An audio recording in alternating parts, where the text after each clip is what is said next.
Welcome in, guys. It's the Jocks and Jills podcast, presented as always by your friends at CCM. Tessa and Julia with you. I know we had to wait a little bit longer to talk this week, but it's been kind of a wild week, Tess, with finally seeing a champion, the first ever champion of the PWHL. Shout out to Minnesota. What a game, what a series, what a season, what a team. Like, we could go on and on and on, and we will.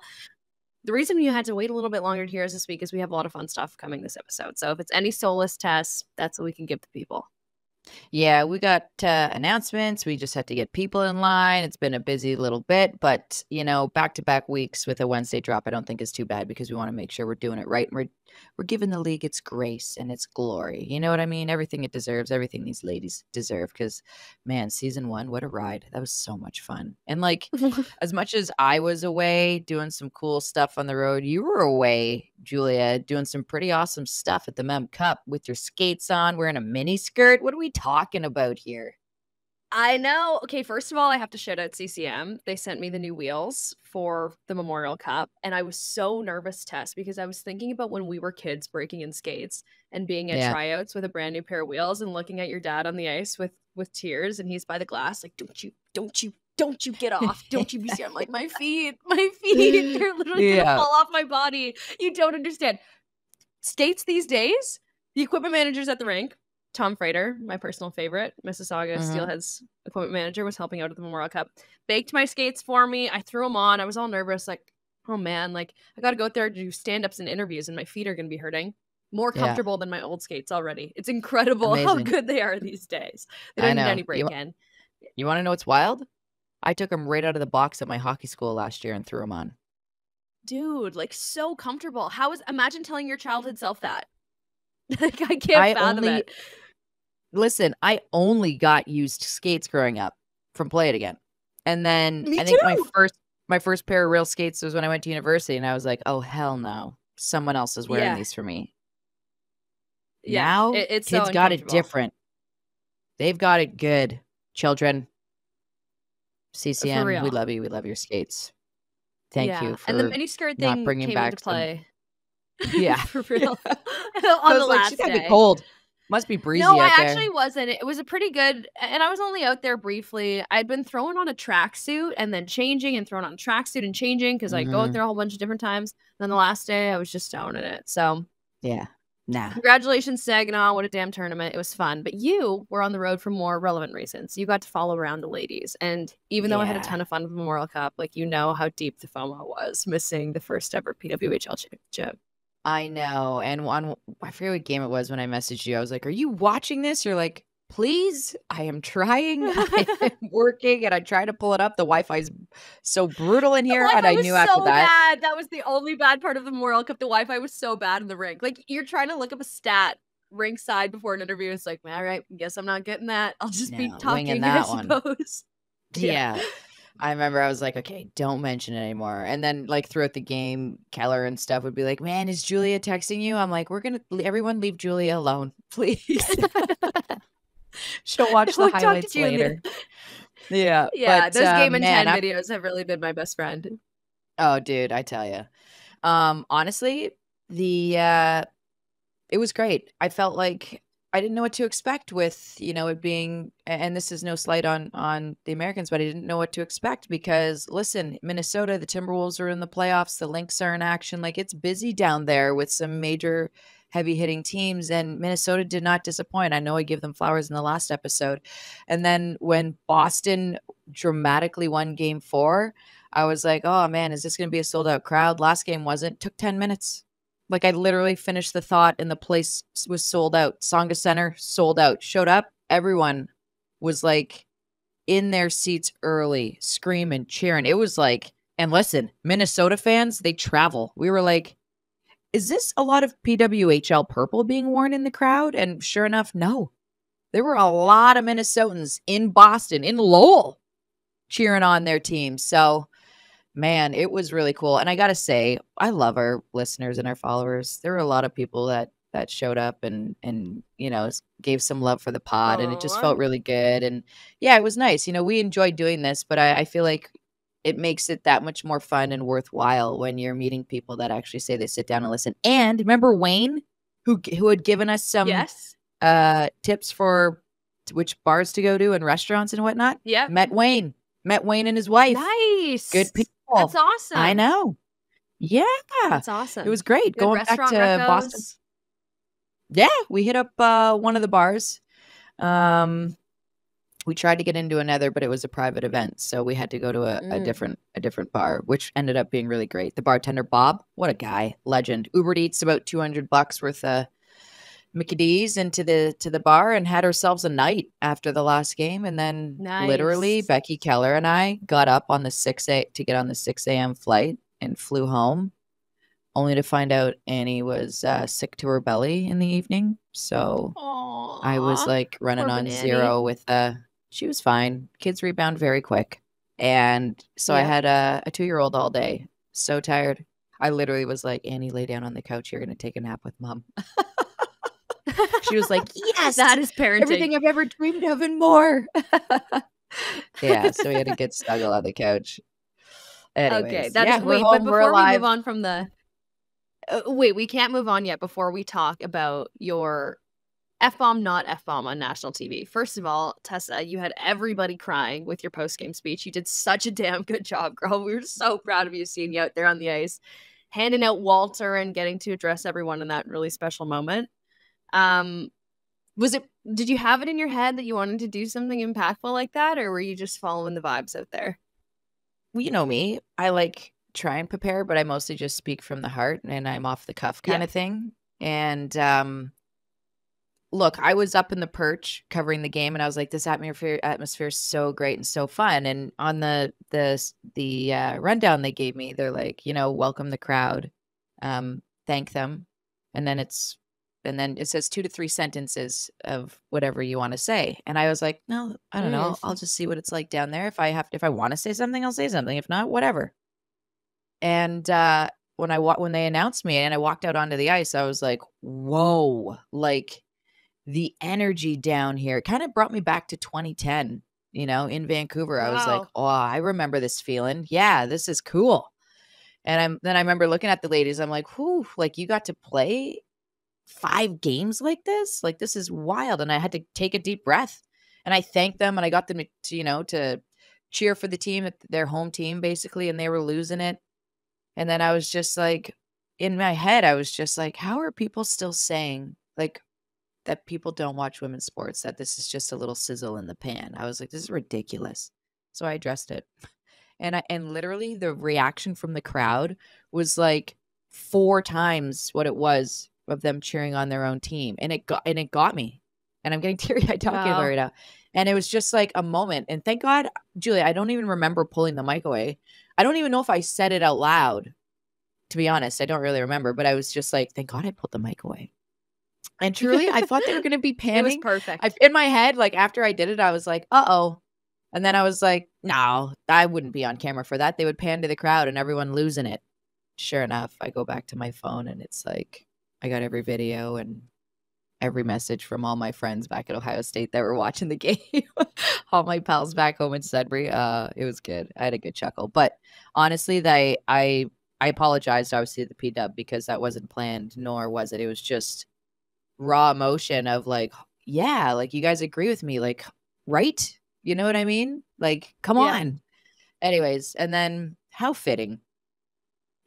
Just that night was for Kendall we'll get into it, but for Kendall to hoist the first ever Walter. And it was just a well put together season. And it's been a joy and a pleasure working alongside and with a lot of the behind the scenes people at the PWHL, Chelsea Purcell, Amy Shear, Jana Hefford, Cassie Campbell, all those ladies, Genevieve Lacasse. I feel like everyone's been just nothing but help. And I had Burton Lee leading me out there when I was on the ice. So shout out to everybody. Jeremy, you've been awesome. So we love you guys. Thank you. This has been a pleasure being able to do this all season with everybody, and especially the players. I mean, a lot of them really want to come on, and I know we've tried relentlessly to get, Hillary and Kendall on and whatnot. Just for the record, we wanted to get Kendall on, but rightfully so. She's like, I'm just going to put my phone away and go away for a little while and focus on my family. And I was like, girl, yes. Like that's a good answer, and I don't mind not having you on for that. So we got another good guest on, so that's okay. Yeah, it was a blast, but all this talk about hockey and working, has me working up an appetite. And I know I've been pushing ribs and lobster, Julia, but honestly, I got brave at Baton Rouge as of late. You know, I'm not a big fan of seafood. I'm like, you know what? I'm going to go for it. I tried the lobster poutine, and let me tell you, it's pretty amazing. Yeah, I feel like I already knew what you were going to say. Even though I know you're not the biggest seafood girl in the world, there is no one on this planet that could deny the deliciousness of lobster poutine. Not even you, Tess. Buddy, it's freaking glorious. And to top it off, I washed it down with some rosé sangria because, I mean, 'tis the season, right? It's getting nice out, so you gotta. Yeah, I was going to just say, did you try the rosé sangria yet? Because it's made with St. Remy brandy, Cointreau, citrus liquor, and the other good stuff that makes a person's mouth water. I stopped on the way up to the cottage last weekend, like I said, Tess, and the rosé sangria was the weapon of choice. Oh, let me tell you, going to the cabin, sipping on rosé. I'm sipping on green juice right now, and I would much prefer some rosé sangria. You want to meet for lunch? Well, yeah, dude, I was going to say, we've got a lunch date today. We haven't picked a spot. Sounds like it might be Baton Rouge for us today. Dude, you're speaking my love language here. Let's make it happen. Okay, our headline segment presented by Pizza, bringing you the sauce to get you game ready. We've got Becky Kellar with us once again. Becky, first of all, thank you so much for hanging out with us all postseason long. The people love your insights, of course. We love seeing you on the broadcast. We love having you on the show. Minnesota wins it all. You guys were there 3-0 in the final game. They win the Walter for the first time. What a series. What a first season of the PWHL. We've talked all the way up to game 4. Game 5, it was kind of Minnesota right from the jump, wasn't it? Yeah, it really was. And, you know, we talked a bit about this, but they didn't look tired, right? And I think, you know, you get that many games in 1 month, which none of these ladies are used to. And whether it was that Ken Klee used the depth of his bench a little bit better, or whether they just, for whatever reason, still had some jump in their legs. But, I mean, they were buzzing around, and Boston looked a little fatigued, and you could just tell in that game. Yeah, I felt like we thought that after game 3. We're like, oh, game 4, it's going to be all Minnesota. And then Boston finds a way to come back in dramatic fashion. But it felt like in the second period of game 5, Boston fully fell asleep. And it was like, oh, they might wake up. No, see, Becky's dogs don't like other people. They only like Becky. They do. I love that. And you know what? It's not that. I may have to vacate this room. They don't like other dogs. So every time a dog walks by, the one gets a little rangy. But Aw. But they're incredibly sweet and cute. From a distance. No, I agree with you. And it's funny because after game 1, our prediction was that Boston was going to wear them down with their physicality. So I feel like our prediction after game 1 was completely the opposite, which is you're going to see a really tired Minnesota team. Boston is going to be great because they're laying the body like left, right, and center. And it turned out to be the opposite. And so I don't know if playing that physical style took more of a toll on them than it did on Minnesota, or again, if it was the depth. But you're right, it was the second period. And both game 4 and 5, I thought Boston came out and you're like, oh, they got some jump. And then it just, they couldn't maintain it at all. You know what it might have been? Did you walk the halls by the dressing rooms? Minnesota's snack table, can I just say, sis, their equipment manager, she's got that thing on lock. I was like, no one's around. No one's looking. There's a lot of really tasty treats on here that I would love to get my hands on. Because I stole so many Uncrustables from the junior hockey teams this week. I just got to come clean about it. I was having an Uncrustable game. Who invented those? They're the best things ever. I don't know why they weren't around when I was a kid, but man, best hockey snack ever. Got a few in my freezer right now. They work for baseball as well. Ooh. Okay, golf, so we're all on the golf course train. Yes. The Cardinals pulled one of those out on ice. I almost started crying the first time I had one in Florida. It almost brought a tear to my eye. Yeah, you may need to. What a play on the golf course. I don't like them fully thawed, by the way. I like them still just a little bit hard in the middle, so the peanut butter's got to break off. Good call. Maybe looking for a new sponsorship here, you guys. I was just going to say, we call them Muckers up, or what are we doing? I know. Anyways. I don't even know if I could take the sponsorship. Too many in my house would be a problem. Yeah. I'll tell you what, honestly, my son's in though, high school, so you're kind of on your own though. So if I'm not around, which was us for 13 days on the road for this last series, I'm like, pack your lunch. There's Uncrustables in the freezer. So that was 13 days worth of lunch packing. But it's all good. Fend for yourself kind of lunch packing. But honestly, your sons would have done well if they had to survive in the bowels of Songa Center or at the Excel Energy Center, because like I said, Sis had that snack table on lock. So I'm assuming that had a little bit to do with the difference maker for them. But I felt like, Kellar, as the series went on, and I know you were one that got a vote, we were like, oh yeah, for sure. It's okay. This game is for sure. This is who's going to be the MVP. Taylor Heise just makes sense. And then the next game we're like, no, it's Aaron Frankel. It's for sure Aaron Frankel. Like, this is, if Boston wins, it's got to be Aaron Frankel. And then, oh, Sophie Jaques scores the game winner. My goodness, it's Sophie Jaques. Or my gosh, look at Michaela Cava. It's got to be Michaela Cava. And it was like, my head was spinning. I'm like, can we name 7? Because there's a lot of great players doing great things out here. And like, how tough was that for you to rank 1 through 3, or was it not at all come the end? Well, I think, your playoff MVP is going to come from the winning team. So I think it was a slam dunk if Boston won. And so there was really no contest that it was going to be Aaron Frankel. Minnesota, though, was a completely different story. And I really think that you could argue either way for Jaques, Cava, or Heise. I think they were all fantastic. And if that Sophie Jaques goal had been allowed in game 4 in overtime, that you may have swayed a few votes in her favor for sure. But I mean, you could have thrown him in a hat, I think, and picked out.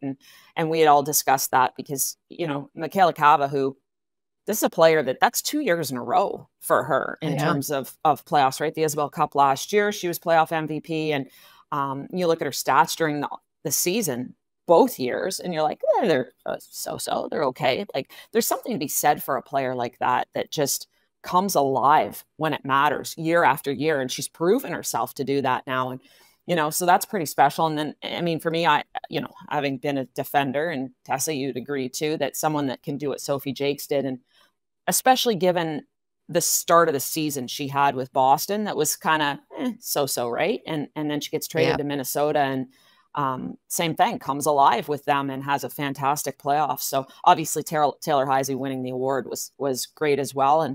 And same thing for her, 4 goals in the regular season. And then, game 5 of the Toronto series and forward, she was just incredible. So, and even pick one out of the hat of those 3. Seriously, there's no wrong answer. I even felt like in game 4, Heise was like, I'm putting this team on my back. Grace Zumwinkle was like, I'm winning this. Kendall Coyne was like, I'm doing it. And then Sophie Jaques was the one that tried to do it. But I felt like you saw those players all of a sudden that spark happen. Like, we have a chance to do this in front of 13,000 plus fans. How wicked would this be? And they all wanted to be that hero. And they were all like really pushing. You could feel the momentum. It was like, oh man, it's coming. Fortunately for them, it never did. But there was no wrong answer, really. Heise, Cava, I mean, Jaques, one of them wins it. You're talking, everyone's saying, well, it could have been the other 2. Yeah. So we got a 3-way tie for MVP, IMO, but whatever. Let's talk Aaron Frankel, because honestly, I mean, what a performance by her. And I'm a big fan of her, not just because of how great she was for her team and how great of a goaltender she is, but I saw her after almost every game. Now, win or lose, her response to me was always the same. I'd always say, hey, Aaron, great work out there tonight. You were looking good. Good luck next game. And she would always stop, smile, take a look and say, thank you very much. I really appreciate that. And I was like, what a good kid. Like, not only are you like one of the top goaltenders in the world, but my goodness, like what a good ball of energy to have around. I can only imagine how great she is for a locker room. So calm, cool, and poised. And like, let's be honest, she is the number 1, the sole reason why Boston made it to game 5 in the final. Agree, disagree, Becky? Oh, absolutely agree. She was great in the Montreal series. She's the only reason I thought they got out of that series. And I would imagine if you had Laura Stacey sitting here, she'd say, Aaron Frankel, because she had so many great opportunities. But Frankel was like, I mean, when you're stopping 50 some odd pucks, what was it, 2 games in a row? I know the one game went to 3 overtimes, but I mean, that's pretty impressive. And the fact that she still had some energy and still looked great and sharp in that last series. But I mean, she just gave her team a chance to win every night, and they didn't necessarily always deserve that opportunity, but she held them in there. And you know, she's a small goalie, but you watch her athleticism, and she comes out and she challenges. She's so quick down low. So she's hard to beat. And there were a lot of shots that I thought Minnesota got off that were solid quality shots, and she'd kick a leg out or she'd find a way to make a save. And yeah, I mean, you knew it in that game too. And I'd said it when we talked post game in game 5, that one of those moments where the crowd in Boston started chanting her name after they had lost and before they had left the ice. And, you know, so they knew that crowd knew exactly who the MVP was for that team. Yeah. Okay, before we move on from game 5 and the finals and Minnesota's win, the last thing we got to talk about is Kendall Coyne. She gets the empty net goal, and then she gets to be the first person to hoist the cup, and I'm like sitting in the hallway in Saginaw, ugly crying while going on air in the next few minutes. I'm sure you guys were doing the same thing. Man, it just felt like a storybook ending. It was so fitting to see her be the one to hoist that trophy after being the one to kind of be the face of the players movement for a long time. And Kelly Panic came out and interrupted her press conference to say that and really give her some love. What was it like for you guys watching her, getting to see her get a flowers in that moment and almost see the whole thing come full circle with her being the first person to hoist it? Yeah, well, and starting, like you said, with that empty net goal, where it was just sort of a storybook ending that she got on the board in that final game like that. And a player that, you know, she showed her veteran leadership in those last couple games. Like, she took her game to a new level, I thought, in game 4, played outstanding in game 5. Like, she wanted it. And so everything she had done off ice to lead to that point, and then what she had accomplished on the ice as well.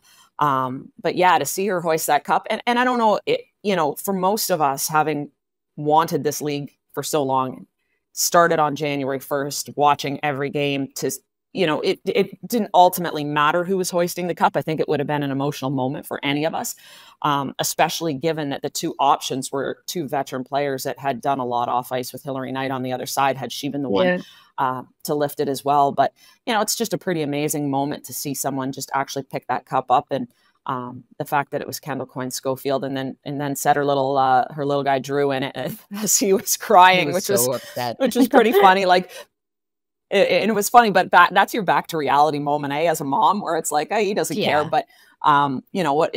Great moment for her, I think, just personally being able to share that with her family, and then with her team. And so you know, I think we all got a little bit emotional. I know Pounder was crying, but she cries at everything. Yeah. The player to start it all, and the player to score the last goal and end it. I think that, you know, you can only write that stuff, and the fact that it happened for real. Yeah, it was just perfect, and I couldn't be more proud of her. It was nice to see her and Hilary Knight. The fact that it was going to be one of the two hoisting the cup was perfect. Her and Hilary Knight have that long embrace at the end of the game, and a nice little chat, I think, was pretty cool to see too. But just quickly, you want to get to the draft stuff, Julia? Talk about team needs real quick. You know, I think it's funny too. You and I kept laughing, Kelly, the fact that Minnesota wins it all, and then now they get the 3rd pick in every round. Like, they could not have. Did they do, like, it felt like they did this on purpose. But let's go through draft order. First of all, will be New York, Ottawa, Minnesota, Boston, Montreal, Toronto, and that's going to be the order for every round. There will not be a snake in this draft at all. So that is the order, round 1 through 6. Yeah, well, I think this is a huge bonus to New York. The fact that they're going to draft that quickly right away in succession. They're going to get 1 and 7. And that's a team that, again, and we've talked about this, the fact that, I mean, people had predicted they'd win it all when they looked at their roster construction at the start of this year. So the personnel, I think, was already there to do well. They just didn't. So they're going to put a new coach in place, see if that makes a change. And then they're going to get potentially Fillier. But regardless of who they take with that first pick, it's going to be a massively impactful player, and probably their number 7 as well, right? Their 2nd round pick. So, but a team that could use a little bit more depth, I think, in scoring, and probably a solid stay-at-home defender. You know, they've got some good offense from the back end, that's for sure. But either way, they're going to get an impact player. So for them, it's taking the best player available, I would say, for the first 2 picks. And that's going to be someone pretty special. Ottawa, to my way of thinking, once again, 2nd pick overall. So you're probably taking the best available, but they absolutely have got to get themselves more depth on D. And for me, that would be a stable defensively reliable, can break the puck out defender, could eat a bunch of minutes. And, you know, they had the injury to Zoe Boyd. They traded away Boulier, and so it left them in the real hole, I think, in their roster coming down the stretch. And they played 4D, like heavily played 4D, and didn't really play their bottom pair. So they definitely have a need for that. And like, I mean, every team we could say needs depth because they could use a little more depth up front too. But the biggest need, I think, is back end, and then a second goalie, I think, as well. Obviously, they relied heavily on Maschmeyer, and could probably use a goaltender that maybe they have a little more trust in, because they did not go to the backup too often. Right. So that would be Ottawa. Minnesota, like, again, and just like you said, Tess, how did they just win the whole thing, and now they get the 3rd pick overall? Like, this is just incredible to me. And rich get richer. Oh my! And this is a team that, I mean, did, I think, win because of their depth. So now part of that would be re-signing certain players, Mikael Kava, again, who shows up in the big moments. But yeah, and I guess a note on that, Becky, just to cut in quickly, is that right now the period is open where free agent options for their team can be signed. So that's from now until June 21st that teams have the opportunity to extend offers to players who are free agents on their own teams right now. So the window's open. Yeah, and that's a big one. That's a big one for every team. But, you know, we just talked about Ottawa too, and Watson, Rozova are players that they'll be looking to re-sign, I would imagine, too, because they did the bulk of their scoring. But that aside, just looking, you know, in terms of the draft, I think for Minnesota, again, just getting whoever's next up, best available player, adding depth. You know, again, a team that just won it. They got the best 1-2 punch, I think, in goaltending, arguably them, Montreal. You know, and I think that, you know, they really relied on that, and that bode well for them down the stretch. When you get Hensley wasn't going, you know, you can just switch it up, just like throw Rooney in for Series 1, throw Hensley back in for Series 2, and that clinches it for you. So for them, just continue to add depth pieces. You know, Abby Boreen's another person out there that they could try to get back in the draft. And, you know, I know they would have loved to have played her in that last series, but she was a reserve player and couldn't. So they're to me sitting in the absolute best position where they're only going to get better, and they were already really, really good. Moving on to Boston. Boston needs goal scoring. And I think that was evident in playoffs. It was evident all season. I don't think we expected that would be the case with them when you looked at their roster. But yeah, they were the worst in the league in terms of goals for. So finding, you know, a little bit of help there. Absolutely. So sitting in the 4th spot, can they grab a star forward? I would think they're going to get someone that can help out for sure. So to me, that's a big need for them. Montreal, I think, is just depth in either spot. I mean, their first line is unbelievable, but there's big drop off after that. And same thing, they could use a little bit of depth help. I know a lot of the talk is, will they take Claire Thompson on the back end? And she's got, you know, she's available and a player that could help them, because they need a little bit of help back there in terms of depth. So for me, it's depth. Their high end is high end, you know, and you look at Ambrose in the back end, one of the best D in the league, and she's 2nd in the league in points. So, and then of course the Poulin, Stacey O'Neill trio was fantastic. So your high end is fantastic, but you need a little bit of depth. Toronto to me is the one that's interesting because they finished in 1st place. Spooner may or may not start the season with them. I'm guessing not. She had surgery on her knee. I believe it was knee. Correct me if I'm wrong. The other day. So there's 30% of their goal scoring this year, and she may not be with them next year, or at least not for the start of the season. So there's a team that just badly needs offense, to my way of thinking. But they also need depth on D when you're playing fast in the rock, almost 30 minutes a game, every game. Then clearly you need some other D that you can trust and put out there, specifically your 3rd pair. So, and I think they need a backup goalie too that they trust and can go to a little bit more. So I feel like Toronto, who's got the last pick, has a lot of needs. So it doesn't necessarily put them in the best spots, but it'll all be interesting. See how it all comes together.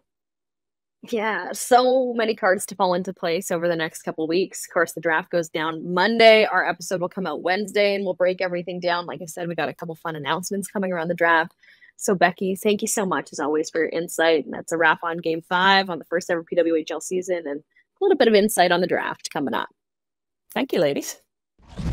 Okay, this is a little bit of a special headline that you're about to hear. News from a great player, a great person. To pull the curtain back a little bit further, I've been on the road for a while. I had a couple travel days back to back, and I had the Memorial Cup final. So Tessa handled all of our interviews this week. Tessa, thank you so much for doing that. You're so busy with your kids and your life and traveling around, and you really had my back this week. So God bless you. I was deep in one. So Tessa was able Teamwork makes the dream work, bud. Yeah, you're the best. Thank you so much. You saved my ass this week. So this is a really exciting interview that we have that is part of our headline segment. And I'm not going to spoil any of it. I'm going to let Tessa and Mélodie Daoust take this one away.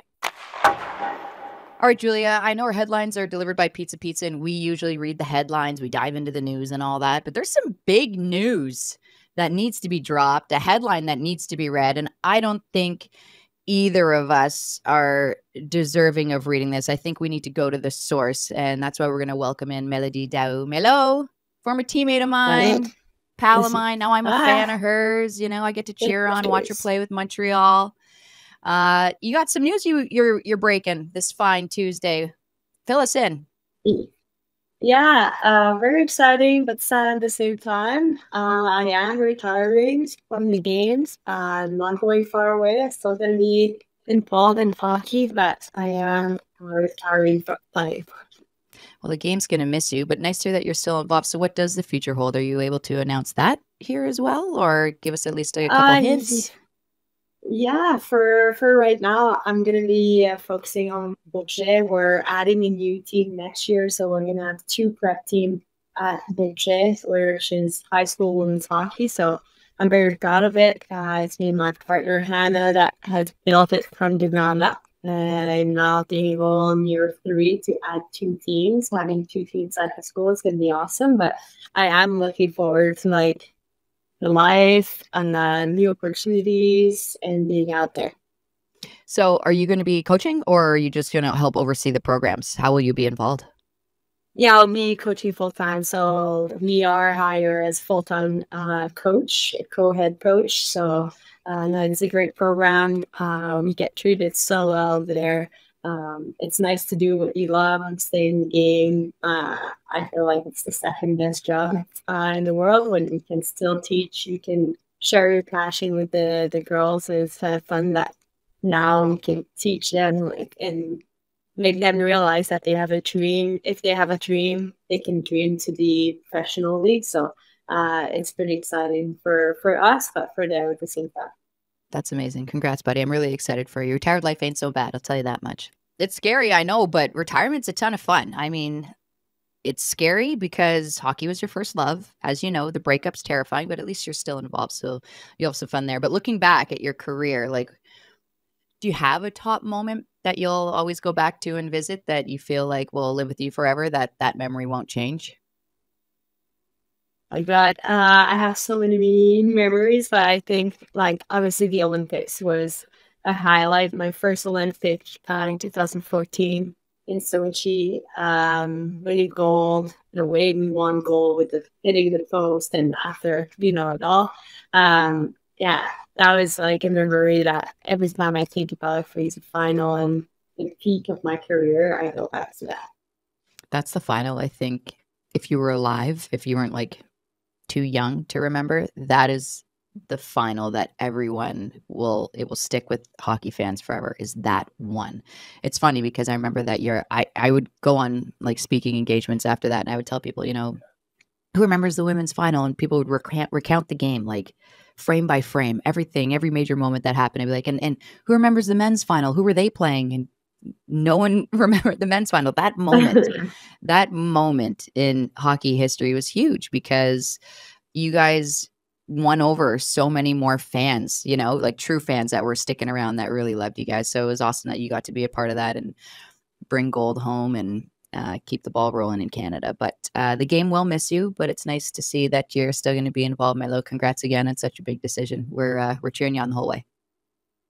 Thank you so much. Thanks for having me. Our player interviews on the Jocks and Jills podcast are presented by Royale, proud sponsor of the PWHL. And Julia, let us tell you. Yeah, I was lucky we enough were very to lucky get to have a lot of Royale tissues. 100%, because I was out at all the playoff games, and thank goodness I packed my Royale tissue with me because, as Becky was saying, Kellar was saying that Pounder cries a lot, but man, let's be honest, we were wiping away a lot of tears of joy night in and night out. It was just awesome to be a part of, and awesome that Royale continues to sponsor the league and us throughout all of this. Is we just continue to get sappy over all the players and all the moments. Yeah, there's something about Royale that really fits us. The way it's soft on your face, but also like gets all messes away, keeps my mascara in place when I'm trying to go on the air but crying about women's hockey. It's vital. So this is our player interview presented by Royale. It was 2 OSU alumni that sat down for this. Like I said, travel day, honestly, bad mental health day. Needed a little break. Tessa had my back.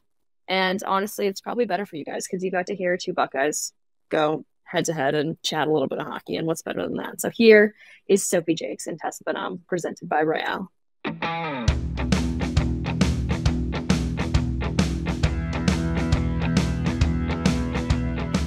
All right, Julia's sidelined for this interview, which is totally fine by me because it's going to be a couple of Buckeyes hanging out, talking some good old fun. This interview obviously brought to you by Royale, as you heard us mention ahead of this. And it is one player that I've been a very big fan of because I got to watch her a lot at alumni weekends, got to know her parents, beautiful people. Not only that, she smashed my records at The Ohio State University. She won the Patty Kazmaier Memorial Award. She was runner-up the year prior. Quite frankly, I think she could have went back-to-back, but that's neither here nor there. It was one of her teammates now that won it that year back in 2022. She's just pretty much done everything. She's been fantastic in the PWHL. She had an amazing NCAA career at The Ohio State University, as mentioned, from Toronto, Ontario. Ladies and gentlemen, please welcome Sophie Jaques, defenseman extraordinaire from PWHL Minnesota, Walter Cup champ. My goodness, you, my friend, have been extremely busy just based on all the socials coming out of PWHL Minnesota, yours and everyone else's. I feel like you guys have just been paraded around everywhere throughout St. Paul, Minneapolis, which is awesome to see. I obviously very much well-deserved. Sophie, welcome to Jocks and Jill's podcast. No, thank you. It's been a lot of fun. Definitely it's been a crazy past few days and past month in general. I bet. My goodness. Look, when we do these interviews, we usually start at the beginning for everybody, but that's just ridiculous right now. I have a Walter Cup champ, the first ever team to hoist the Walter Cup. So why the heck would I start anywhere else except right there? So we're going to go in reverse. First things first, I need to know, was there a Gatorade dunk on your coach? And if so, what color was the Gatorade? We need to know this. Oh my God. If there was one, I didn't see it happen. I don't know. I completely forgot about that. I don't know if we did one. Okay, well, what color was the game day Gatorade then for the game 5? I couldn't even tell you that, but I will have to investigate that for you. Yeah, we're gonna have to get them. I'm trying to think. Maybe there was a Gatorade. I don't know. I can't remember now. There was so much going on. Like I was looking in every which direction. I have no idea. That's hilarious. Well, we drink a lot of Gatorade here on this show, so we were really hoping it'd be purple. Not only purple would have been perfect because it's obviously the color of your team, but for the PWHL, we thought that that's what it was going to be. So whatever, we'll just have to text around, ask some of your teammates. Okay. So the team wins the cup. You're in Boston, right? What was the celebration like? Like, did you guys actually go out? I mean, it was in Lowell, so you're not like downtown Boston. What did you guys do for your celly? Anything? Just back to the hotel, locker room kind of stuff? No, we will. So obviously the whole on-ice celebration happened, and then we went back to our locker room, and that's when like we broke out all the champagne. And that's where that photo of Kelly came from, because we had all been waiting in the locker room. And we're like, where are Lee and Kendall? Like, where is the trophy? Like, where is everyone? And eventually, like, after we'd been playing music for a while, like singing, dancing, whatever, Kelly's like, I'm just going to go get them. And then, so then Kelly leaves. And then eventually, however long later, she comes back. And Lee's there with the trophy. And so that's when we sprayed all the champagne and celebrated in that sense. And then kind of from there, we had to eventually shower, pack up everything. And then we got on a bus and they took us to this bar in Lowell. I don't know where it was. We were the only people inside that bar. The bus just dropped us off there. And then we had like an open tab for however long, and then eventually they were like, okay, the tab is closed. So then eventually our tab ran out at that bar, but it was a lot of fun. Kendall was up on the bar giving the speech to all of us, and it was just a really fun time. I love it. You don't remember the name of the bar? Was it Charlie's? Did they not have draft beer? I don't know. I have no idea what the name of the bar was. I'm not gonna lie. The bus just pulled up and we all ran inside. Amazing. You know what? I know what bar it was because it said closed for a private event. We tried to go there. And we looked in, we're like, no one's even in there. There is no private event. You guys were the private event. That's hilarious. Yeah, Shoot, we should have stuck around. Dang it. Yeah, I was actually the one that took that picture of Kelly Panic when she busted in. I was like, oh man, this is far too perfect. This has got her mom Molly written all over it. Sent it to her mom right away. Yeah. Hilarious. Speaking of moms and dads, your father suffered a pretty serious pickleball injury, and he was crutching around. I saw him at every rink. I saw him in Boston. I saw him in Minnesota. Poor guy blew his Achilles playing pickleball, and here he is cheering you on. He like stood the entire game in Boston. I know. And then he came on the ice with his boot. I was like, you're going to slip and fall. You don't have your crutch out here. I'm like, who let you do this? But yeah, he's been committed. He has been pushing through it and been dragging his boot. He paid for the upgraded boot, so his walking on it could be easier so he could make it around to all the games. Smart guy. He's like, honestly, your parents are your biggest fan. This past alumni weekend, actually, you weren't even playing. You weren't even there. Your parents were there. I ran into your mom, and gosh, they're so passionate. They care about you so much. It's totally understandable why you're so successful. It's just the amount of support that comes from them that I see from afar is amazing. So you got two good ones. You're a very lucky kid. I'm sure you love them very much, and they know that. But I just had to let you know that you got two really good parents. Okay, so you head back home to Minnesota, St. Paul, Minneapolis. Yeah. You guys get celebrated the T-Wolves game, and then you go to the Lynx game as well. What was that like? Yeah, they were both super fun. That's just the support. Like, it was really cool at the Lynx to be in the center of the court and have a standing ovation, and just even people like while we were sitting in our seats, like screaming at us, asking for a picture. Like even the courtside paramedic was like, "Can I get a picture with you guys?" And like, so it was really cool to see the support. And even just like after the game, like we're standing outside on the curb, like waiting for our Uber, and people keep walking by saying congrats, or like people walk by cheering for us. We're like, thank you. So it's like just been incredible support, and like the amount of people that have actually like recognized just anywhere. It's been so cool. You guys were Ubering around with the Walter. Is that legal? You were Ubering around with the Walter Cup? Oh no, when we were Ubering, we didn't have the trophy then. Well, the Walter Cup has like there's a security guard. She's been following it. Like, is it Kelly? Our like team security. No. And our team security guard was with Walter, been watching him around. In the big blue box? Yeah. Yeah, it's ridiculous. How many times, be honest. Crazy. Okay, be honest. How many times? Because you said this was the first night where you guys haven't gone out partying. For everyone that needs to know, it's currently Monday evening. How many times have you woken up to closing time playing on your phone? No, I stopped that in college. That was, did you? That was a college bar thing, but no more closing time music for bed. Unfortunately, maybe I'll have to break it out another time. Yeah. What was that? Like your drunken lullaby? Is that what you play while you're going to sleep? No. So no, one of the bars in Columbus, when it was time, the bar would close, that song would start playing. So that's like, and then all the lights would come on. You're like, oh, it's time to go home. So I think it was like one night we like went home early and we're like, oh, we missed closing time. Like we should just play it. So then we know like our nights like come to an end. And so then it just kind of became in that sense. And we'd start playing it before bed to like fall asleep too after the bars. I love it. That's so good. And you're waking up to it every time you go out. That's how you knew. Yeah. It was a good one. How many pieces of celebratory pizza have you consumed? I heard you're a huge za lover. Yes, I love pizza. I would have them for every single meal that I took. When you and Emma did the like pizza giveaway, like I immediately texted Emma. I was like, Emma, how do I win pizza for a year? Like I need to be the winner of this contest. And I like commented, did all the things, and then I even like followed up with Emma. I was like, Emma, who's the winner? Like I never saw it get posted. Like who was selected. And she's like, oh, I'll check on it. And she never got back to me. So I don't know who Pizza selected, but Oh they my haven't done gosh. it yet. I hope they choose me for the pizza for a year. Pizza, whoever is out there, please, someone sponsor this girl. She needs a pizza sponsorship. Who's got better pizza, Boston or Minnesota? Oh, I don't know. I feel like I love any kind of pizza. I've been introduced to a few good places here in Boston too. I can't decide. Like I struggle to. Everyone always asks me what's your favorite pizza, and I'm like, I don't know. Like I just love free so slice? many of them. Yeah. Yeah, free slice is your fave. Yeah, any pizza is good pizza. You mentioned people at the T-Wolves game were like asking you guys to take pics and stuff. How many free drinks did you get out of that? Because I heard that's your move.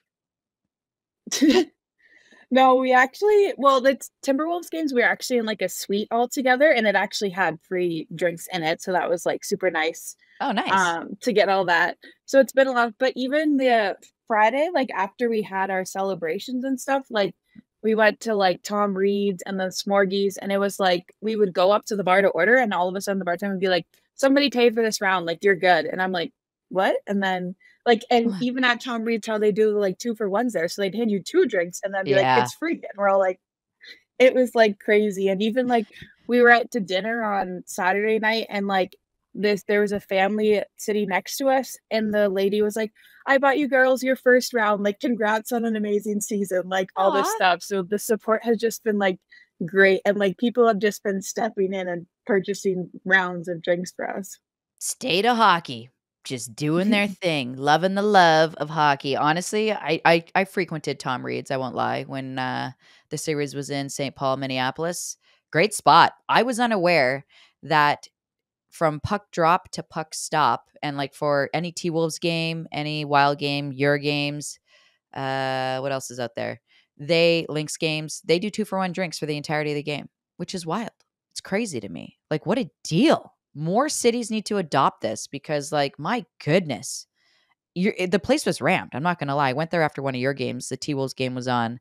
It was the game when Jokic did a step back 3 at the like 1 second mark. Anyways, I was like, this is crazy. But I hear you're a wizard at the bar. You're like sneaky fun. Everyone thinks you're all shy and quiet. I know better. You're the one to go to the bar with, because apparently like you never ever pay for a drink. And like, I guess this stems from before you were a national champ with the Ohio State Buckeyes, and also with the Walter Cup with Minnesota. So where does that, like, did your dad teach you that? Did your mom teach you that? Or is this just a God-given skill that's been given to you?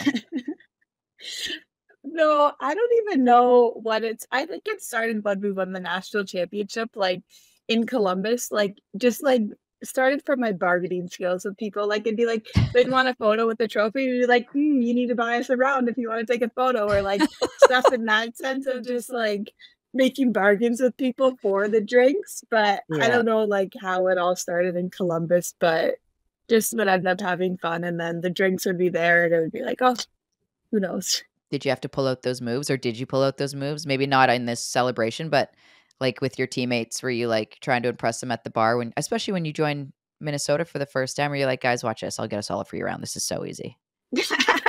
No, I haven't really done this skill since leaving Columbus too much. You're leaving a lot of things behind. Closing time, the free beverages. We got to talk. My goodness. Boston, let's talk about the game a little bit. They're the team that kind of like just always felt like they just stuck around. They hung around. They kept it close. I mean, playing against them, that's got to be wildly frustrating to play a team like that, especially because Aaron Frankel's between the pipes and playing lights out. How hard was it for all of you to like stay committed to the game plan? Yeah, I think we had a lot of confidence going into the series, but just with the start of the series happening so quickly after just finishing the 5-game series in Toronto, I think especially our first game, we were all like feeling it like physically, and mentally. And then it was just like, we needed to focus on playing physical if we wanted to match the pace of the game and be able to get our chances and get in front of the net to take away Frankel's eyes to help us like get more pucks in the back of the net. So it definitely stemmed like our physicality. We had to start playing better. I think we were kind of prepared for it from coming off the Toronto series, since that was very physical. Yeah. But I think we really clicked in the end and were able to take it to them in the end. Did you have any like secret insight you could give the team on the way Boston played, or did you feel like you kind of forgot about their style of play once you swapped over to Minnesota? Yeah, I feel like I didn't really have any secret insight. Like, so much has changed since when I'd been there, and their lineup had changed so much. They brought in a bunch of new players to change it up. So it was kind of like almost facing a new team. And even it felt weird for me at first, because like those first 2 games are my first games that I'd played in Boston when I wasn't on Boston. So like it was like so weird for me being back in that rink. Right.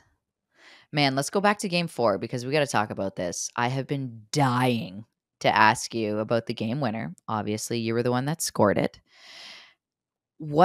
Okay, so Heise's wheeling and dealing. She comes in down the left side, cuts in, loses an edge. Puck hits Frankel, goes out to you. You put it in the back of the net, right? Scored, celebration, helmets come off, everything. Goal gets called back. What was that turn of events like from, I guess, the moment you saw the puck at the back of the net to the point where you guys were picking up your helmets to then you had to face off and play again? Like what was the overall sentiment in the team, or what were some of the conversations that happened? Yeah, well, I think it was, we were all just celebrating. So like we had because the ref called the goal. So we're like, oh my gosh, it was a goal. So we were all celebrating, obviously. And I think it was Nicole who noticed first that like Nider was talking to the refs, and she was like trying to find one of the captains to go over to the refs and figure out what's happening. So it actually took a while for us to realize that like this goal might not be happening. Oh no. And then we all start asking Heise, like, did you interfere with the goalie? Like, what happened? Like, is it going to be a goal? Because no one knew. Like, everyone just like knew the puck somehow ended up in the back of the net, and was like our reserve players and stuff had already like had their equipment on, sprinted out onto the ice. Like everybody was there. Like things were crazy. And then it was like, oh no, like this is under review. So like, and then we saw it on the big screen, and we were like, oh, like, I don't know, this could go like either way. Like, I don't know what's going to happen. Yeah. But then it was like no goal. And then all of a sudden it was like, we were picking up our stuff, and everyone was like, I don't know. Everyone was so concerned, because we were like, I don't even know which gloves were mine. But luckily Sis, our equipment manager, had written all of our numbers in our gloves and stuff. So like we didn't even think of that. And it was like really fast from when we picked up our stuff to being on the bench, and like the play was already starting. Like it was like the fastest so crazy turnaround. How fast. I know, everything that happened. Wild. I can't believe we're starting all good. Like it was insane. And then there was like multiple scoring chances in the first like 30 seconds of play, like back and forth. And I was like, oh my gosh, we're already back into the game. And it was like, I think I was still just like in shock of like how quickly we started playing hockey again. Yeah, that was tough. And then obviously Alina Mueller scores the game winner to force a game 5. You guys are forced to travel back to Boston, which is okay. It turned out all right for you guys, let's be honest. But at the end of that game, when you guys saluted the crowd, you guys had like 13,000 plus fans there, by the way. So awesome. Shout out to Minnesota. Love all you. It's amazing. Lee Steckline actually addressed the team after that game, after you guys saluted the crowd. Do you remember what she said at all? No, honestly, I was asked this in an interview before game 5, and then after that interview, I asked Lee, because I had no idea. I was like, Lee, what did you say to us? Like, people, and she was like, I don't know. And I was like, okay, so nobody knows what was said. Like, I don't know what was said in that circle, but I'm sure it was something like, I don't even know what it could have been, but it helped us to win game 5, so it worked out in the end. But yeah, that whole moment in time was just like, I think I was just in shock and didn't remember any of it. I mean, nobody saw the goal. No one heard what Lee said. No one was listening or seeing, really. I'm not surprised that you didn't see the goal, because I hear that you actually need glasses, but you refuse to get your eyes checked. You were like, you could barely see. How the hell are you playing hockey this good when you need glasses or contact lenses? Like, imagine how great you would be if you could see what's going on out there. No, so and you're already awesome. I've seen the eye doctor. I have the contacts and the glasses. And my goal, I was actually telling people my goal this summer is I'm going to try to start wearing contacts when I play hockey. Everyone's like, what do you mean that's your goal? Like, you should just do it. I'm like, no, but I'm like nervous. Like, I need to just try it. Like, for some reason, I have this fear of getting sweat in my eyes with contacts in. So that's like what's been holding me back from doing it. Sophie, so many people wear contacts and sweat all of the time. I know. I need to try it out. I don't know. It's just been a lot for me to try it. What is, like, are you nearsighted? Are you far? Do you know? Are you farsighted? Like, I can't see far very well. So like if someone's flying the zone, they're up by the blue line, you're like, I'll just try. No, but like I can see everything on the ice. Like it's just not blurry. Like that bad. Like, yeah, like some things are just like blurry. Like it's not horrible. I was told by one of your friends, this girl literally cannot see. She has like bad vision and just chooses not to have contacts or wear glasses. I'm like, how is she so good? I don't get this. Regardless, let's get you also maybe a sponsorship for contact lenses because she promises to wear them if she's sponsored, ladies and gentlemen. How are you not wearing this? This is so funny. Oh my goodness, Sophie. All right, let's talk about back when you were traded a little bit because I've been dying to talk to someone who's been traded, and I love that you're here to chat about it. Quite frankly, I think you were up for playoff MVP as well. By the way, I think I would have voted you in if you guys would have won in Game 4. Not that I had a vote, but you had one heck of a playoff, and I thought it was pretty cool that it was coming up against a team that you'd been traded from. So. I mean, I guess the first question is, why did Boston feel like not a good fit, or maybe better yet, why was Minnesota a better fit? Yeah. Well, honestly, I had no idea like the trade was coming before it happened or anything. So, but then just coming into Minnesota, I think starting off playing with Lee, I think was really great for me, and she can really like. The day I got there, brought me into a meeting that was like, what are your strengths? What is your weaknesses? Like, what can I expect out of you? And then kind of after that, he kind of put me in a position, I think, to succeed and play into my strength in Minnesota. And just to have Lee there as that anchor, I think gave me a lot of confidence in my game and kind of allowed me to like take off and play a lot better in Minnesota. Nice. And you just felt comfortable. It was just like drop of a hat. This is it. Felt good. Did you feel like you knew most of the ladies since you like had played against a lot of them? I honestly think it was kind of like I felt kind of awkward at first. It's like, yeah, I knew everybody, but we had always been like on opposing teams, like competing against each other, like didn't know them like at all, like off the ice. Like I think someone like Zummy surprised me with how like much she is like funny and joking around and chatting all off the ice because like I've only ever seen her like locked in, like playing the game. So I think just like it was cool to like actually know them as people, like versus just hockey players on the ice. Pals instead of foes. How long did it take you? I heard when you went to Ohio State, you didn't talk for like the first couple weeks when you got there. How long did it take you to start being verbal with Team Minnesota? I don't know. I feel like it did take me too long. Like I don't really always speak up in like a big group setting, but I talk to people. I don't know. I'd have to ask others what they think, but I don't think it personally took me too long. So Muzz head coach Nadine Muzerall of Ohio State is obviously she can be a pretty intimidating figure. So what was your first ever meeting with Muzzy like? Oh gosh, my first meeting with Muzzy. I feel like my first ones were always like crazy because she has this thing where you aren't allowed to answer good to any of her questions. And like that was my answer to every single one of her questions. And it would be like, she'd start it with like, how are you? And I'd be like, I'm good. And then she'd be like, nope, I'm not accepting that. Like, please elaborate. Like, please give me other sentences. So I think it was like a real adjustment for me, like actually try to have a conversation with her versus just saying, I'm good. And just ending it right there. So she forced you to be a conversationalist? Yeah, as much as she could get out of me in those times. I was a bit quieter my freshman year for sure.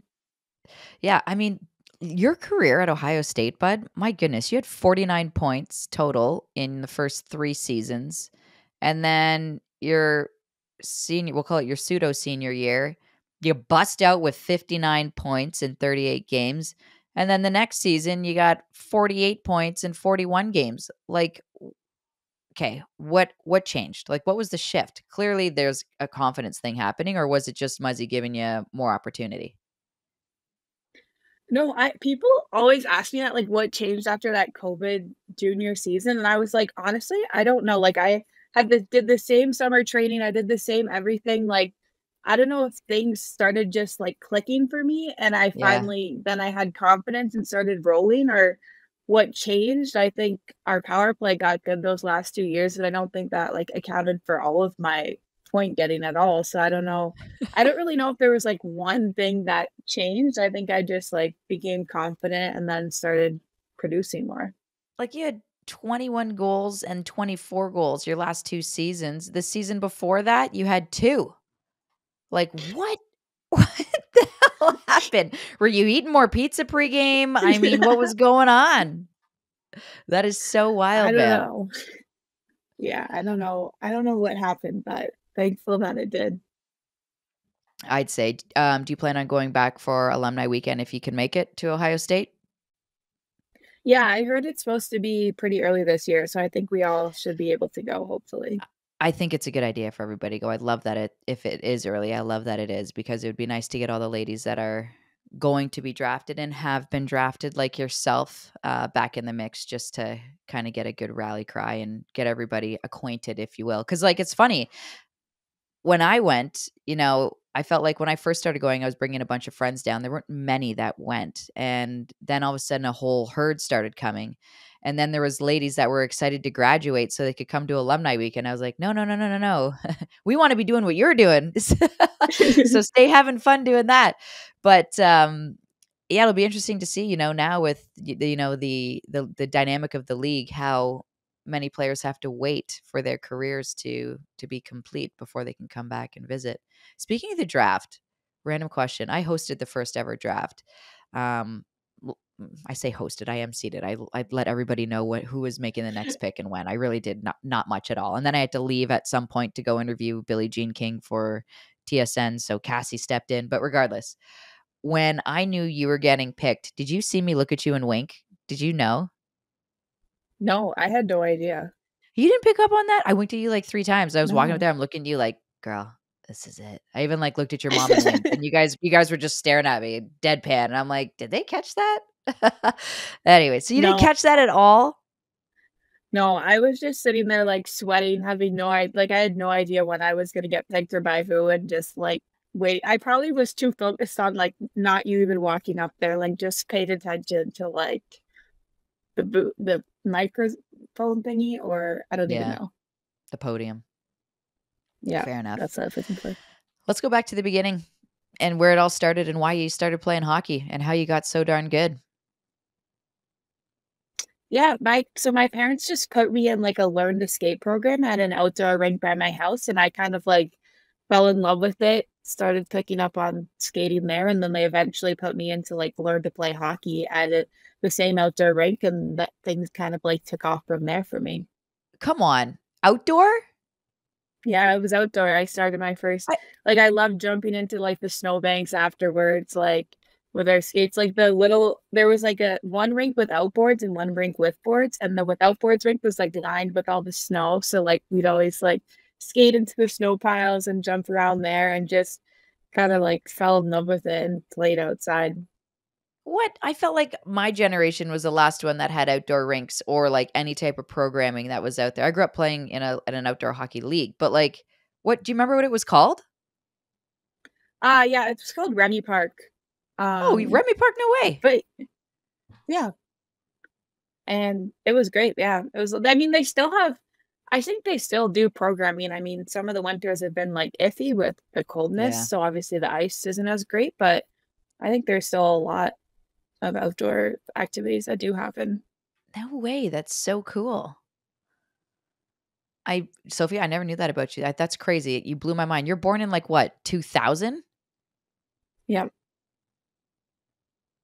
That's insane to think that outdoor hockey was still a thing with programming back in 2000. My goodness. Anyways, then you played on the Arrows. What was that like growing up playing junior? Yeah, and it was a lot of fun.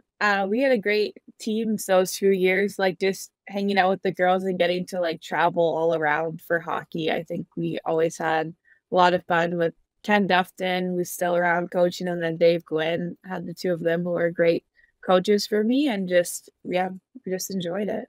You got to play with Claire Thompson, who's gonna have to Oh, re-enter I the league missed Claire by 1 year, but yeah, I played with her sister, Jillian Thompson. We were D partners for a bit. That's what it was.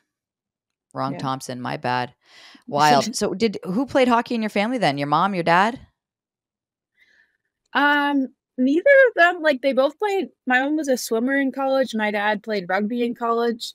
No one really played. My dad said he played house league growing up in hockey, but other than that, we don't really have any family history of hockey. I think just like with our friends and neighbors all being involved with hockey, I heard it's like, oh, it'll be fun. Like, let's put them in it and see what happens. I don't think your family needs history in hockey because you are the one making history in hockey, which has been really awesome and cool to watch. Your dad, meanwhile, he's just trying to survive pickleball. So I think you're doing good, girl. All right, Sophie, before I let you go, we ask every single guest this. Usually Julia does it off the top, but because I'm here and we're doing things backwards, we're going to end with this. Since this segment is sponsored by Royale, we ask every player that comes on here, who do they think has the softest hands in the league? It could be someone you play with or against. I think the first person to come to mind for me is Poulet. Just the things she can do with the puck is incredible. Yeah. Like against you, you feel like when she's coming down and you're like, oh man, this is going to be messy. Yeah, you definitely can't swing your stick at her or she will walk right around you. And we've seen it many a time. So if it did happen to you, I mean, let's be real. It's happened to every single one of us. So Poulet's on the board. I'm surprised it took that long to get her up there, but hey, Sophie Jaques with the nod for the Canadian captain. Sophie, as always, thank you so much for taking the time to join us. You're a Patty Kaz winner. You're a champ. You should be a 2-time Patty Kaz winner. I'm still going to keep pumping that. I'm still going to be pushing that. Taylor Heise, friend of the show. She won it back in 2022. Well-deserved. But listen, she did not get tossed up in the air by her teammates like you did after you won. That's probably the most epic Patty Kaz moment I think I've ever seen in a while. Just fill us in a little bit. What was that like? It was like crazy. I didn't see it coming actually, and then all of a sudden I was in the air, and it was just so much fun. Like it was great that everyone could be there and that it was in person for the first time in a while. Yeah, that's true. And you knew you were winning that year too. Like it was a no doubter. IMO, right? I actually had no idea because Muzzy was on the committee and literally like 30 minutes before the show happened, she pulled me aside and was like, I don't know if you're going to win this thing. And I was like, well, if you don't know, then I don't know what's going to happen. Why would she do that to you? She had to. Well, I guess she probably had to recuse herself because one of her players was in the mix, right? I don't know. Man. Yeah, so I don't know how it works. Either way, we got tossed in the air. You won. Muzzy just made you sweat for it is all. Just one last time. She had to really lay it on you. That's the best. Again, thanks so much for joining us, Sophie. It's been a blast. Appreciate you, bud. Yeah, thank you for having me. All right, time now for our Send It segment. And Julia, before we get there, I have to say, I'm feeling a little defeated.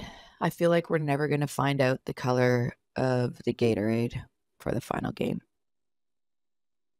I know. It's tragic that we haven't found out what that color is, but I have to tell you, Gatorade always pulls through in the tough moments. And if it's any solace, I got caught in another Gatorade dunk this week at the Memorial Cup. I don't know if you saw, but I was in it with head coach Chris Lazary. I was wearing a yellow suit as well. It got on me a bit. The boys were all apologizing, but I found that blue Gatorade generally dries clear, so I'm okay with it. Saginaw went blue this year. I did see that. I loved that. And I'm actually sad you didn't get like fully doused. Those locks needed to get a little wet, let's be honest. Makes for a good memory at the Mem Cup, a good mem at the Mem. And I'm not going to lie, Gatorade also kept me going while I was on the road, right. Julia. I had a lot of late nights with some university roommates, and it called for a detox in the gym in the morning, little Gatorade to rehydrate, replenish, and refuel. Yeah, I was questionably close to the equipment manager's snack table at the Memorial Cup. So I'd do my 1 lap around a day, and I'd be having a Gatorade right after. Gatorade is keeping current athletes and washed up ones performing at their absolute best. That's a zing. I'll take it. You gotta love Gatorade. It's scientifically formulated so you never stop competing. And those ladies never All did. right, Tess, let's get into some questions for the segment.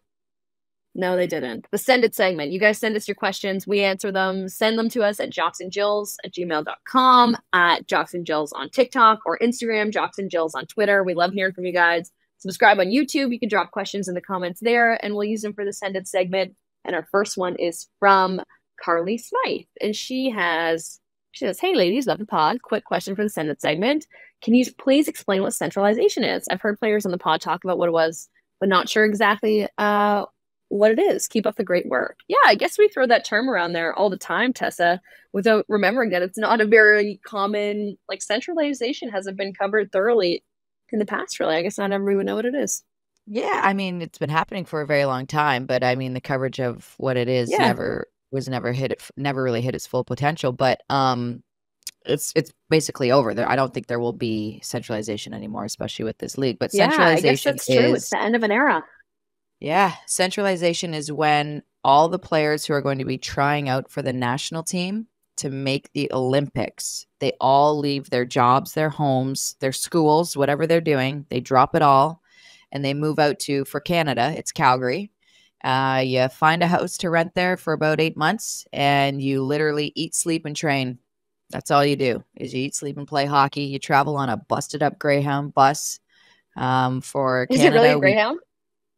I don't even know if it's a Greyhound, but it's a I don't know. It very well could have been. But you travel around for the Ontario women. thing of you to say. Yeah. For the Canadian women, they travel around and play in the midget AAA league out there. And for the Americans, they just, if I'm not mistaken, they get a bunch of competitive games going as well against similar aged male players. One year they had it down in Florida. I was like, we're doing this all wrong.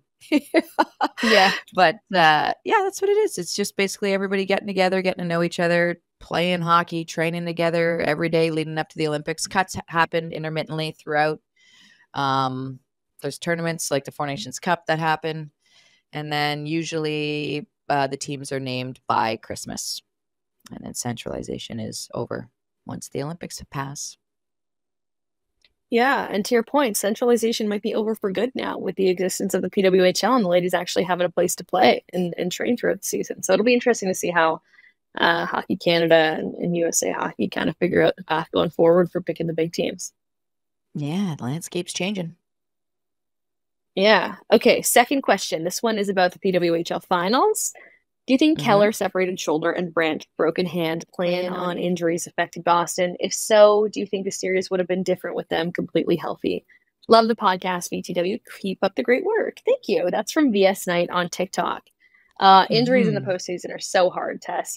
Everybody's banged up. Everybody's got a couple girls or players playing through something. It does end up being a huge factor. But, man, when it comes down to 5 games, and it's just a 1-game winner-take-all scenario, it's tough.